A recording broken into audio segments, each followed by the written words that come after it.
involvement, called in a complaint to the SPVM to the effect that I had assaulted a woman outside the church. You know, the police showed up. Initially, they were talking about the fact that I document the protest.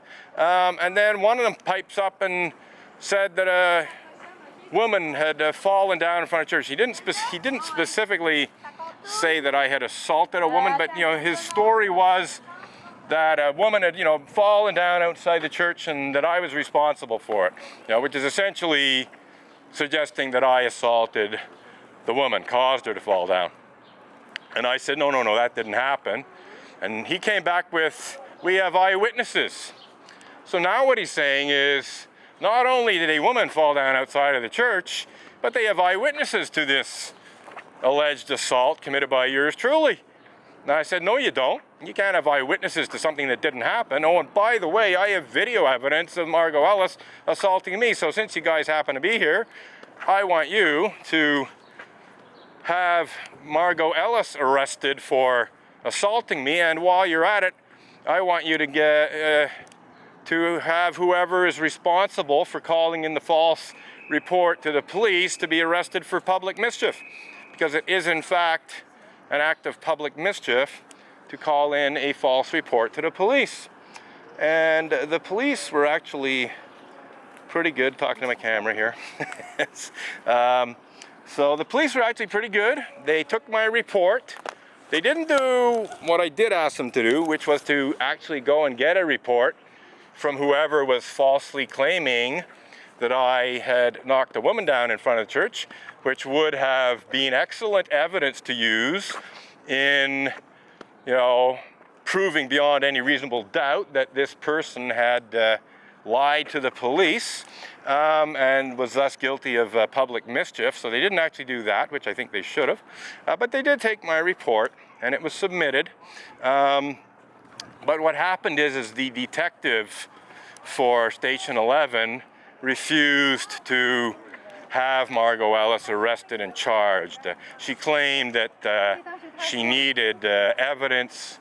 She needed to prove intent on Margot Ellis's part to obtain a conviction, which I do not believe is actually true. It might be true for serious, you know, assault, but for the bottom end of the assault scale, which is called simple assault, or voie de fait simple in French, you do not, to the best of my knowledge, need to prove intent. You only need to prove that, you know, a person was in fact assaulted, and I was most certainly assaulted, there's no question. And there's really zero reason to believe it was an accidental bumping into me. So the detective could have and should have had Margot Ellis arrested and charged, and I would say there was more than enough evidence that she would have been convicted, so she probably would have copped a plea. But no, the detective basically protected Margot Ellis from the consequences of her actions, and that is... Don't be down on atheists. Well, if they accuse you of blasphemy in the 21st century, I think you got to be down on that. This woman drives by on her bike and she says, don't be down on atheists. Well, I'm not down on atheists just for being atheists. I'm down on atheists who falsely accuse me of the criminal act of blasphemous libel in the 21st century and clergy, sex abuse, cover-up and denial legal bullying that's intended to conceal such despicable crimes as pedophilia and rape committed by certain Unitarian Universalist ministers from the North American public. So that's what I'm down on. I'm not down on Reverend Dr. Peter Morales for just being an atheist. I'm not down on Kathleen K. Montgomery, former executive vice president of the Unitarian Universalist Association, just for being an atheist. I'm down on them for being atheist UUs who are accusing me of blasphemy, because they accused me of blasphemy just over 5 years ago on Friday, June 1st of 2012, and they have not yet formally withdrawn that false blasphemous libel accusation, which I made very, very clear to them is something that they need to do if they want to, basically put the past behind them. This will not even begin to become a thing of the past until such a time as the Unitarian Universalist Association formally withdraws its false, blasphemous libel accusation against me, publicly apologizes for falsely accusing me of blasphemous libel, indeed falsely misusing Canada's blasphemy law in an effort to hide pedophilia and rape. I mean, this is not, they shouldn't just be apologizing to me, they should be apologizing to a whole lot of other people, including the people of Canada, for misusing their blasphemy law to hide pedophilia and rape. So that's two very simple and straightforward conditions that have not been met, and as long as Reverend Dr. Peter Morales and the Unitarian Universalist Association as an institution refuse to formally withdraw their false, blasphemous libel accusation, well, they are accusing me of blasphemy. And we could even... Merci, bonjour. C'est toujours une bonne journée quand vous êtes accusé de blasphème. So this young lady says, bonne journée, have a good day.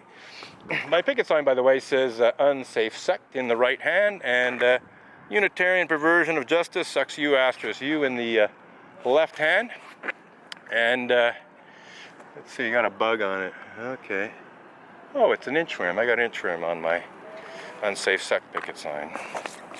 So, anywho, coming, I think, towards the end of another half-hour segment of video and protest. Let's see where we are. Yeah, 24 minutes, 21 seconds. So we got about 5 minutes worth of video left, a little over. So keep an eye on that situation. But yeah, it's been a pretty good little protest. I'm essentially celebrating, more than 5 years of being accused of blasphemous libel by atheist Unitarians today.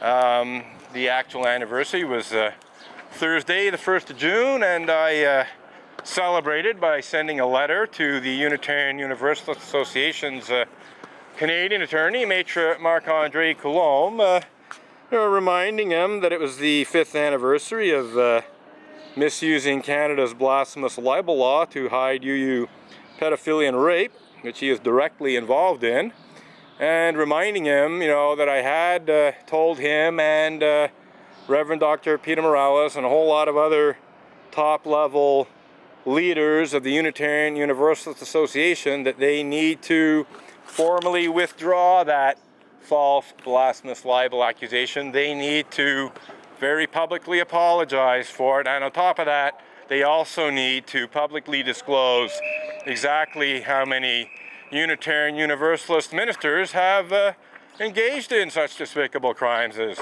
pedophilia and rape.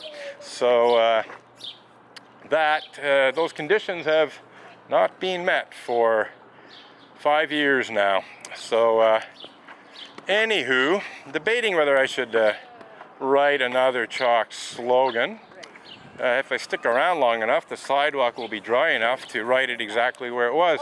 When it's a nice hot day in the summer, sometimes the water actually dries up fast enough that I can, write a new slogan in exactly the same place, within half an hour or so. But not today.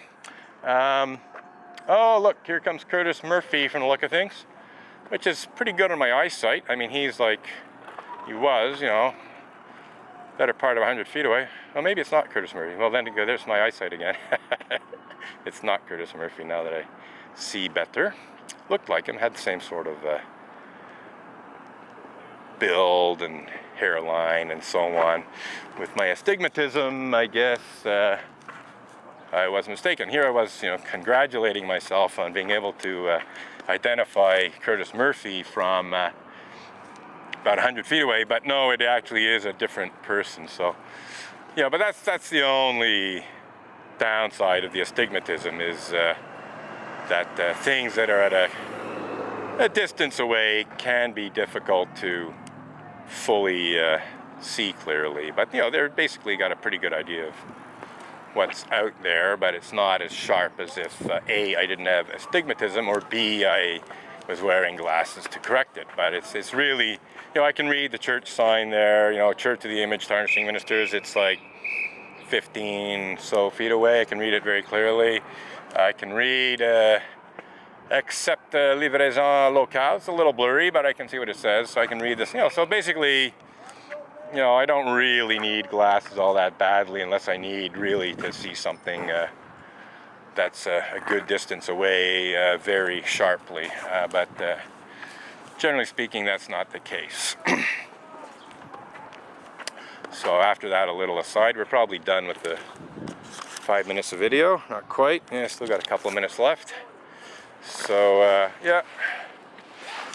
Anywho, I was kind of hoping it was Curtis Murphy, because he's also a Unitarian Universalist minister, or a prospective Unitarian Universalist minister, who is, again, totally complicit. I mean, every Unitarian Universalist who knows about this protest and tries to pretend, you know, that there's nothing wrong, is in fact complicit in the Unitarian Universalist injustices, abuses, and hypocrisies that I'm protesting against, which include, but are not limited to, Unitarian Universalists misusing Canada's blasphemy law in legal bullying intended to hide pedophilia and rape committed by Unitarian Universalist ministers.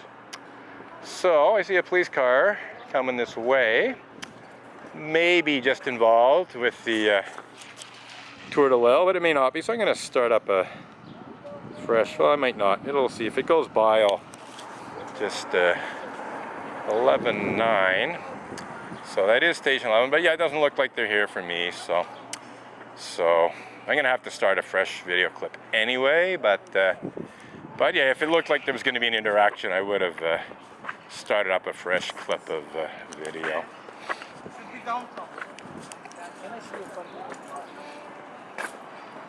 You drive at home, am I right? Yeah.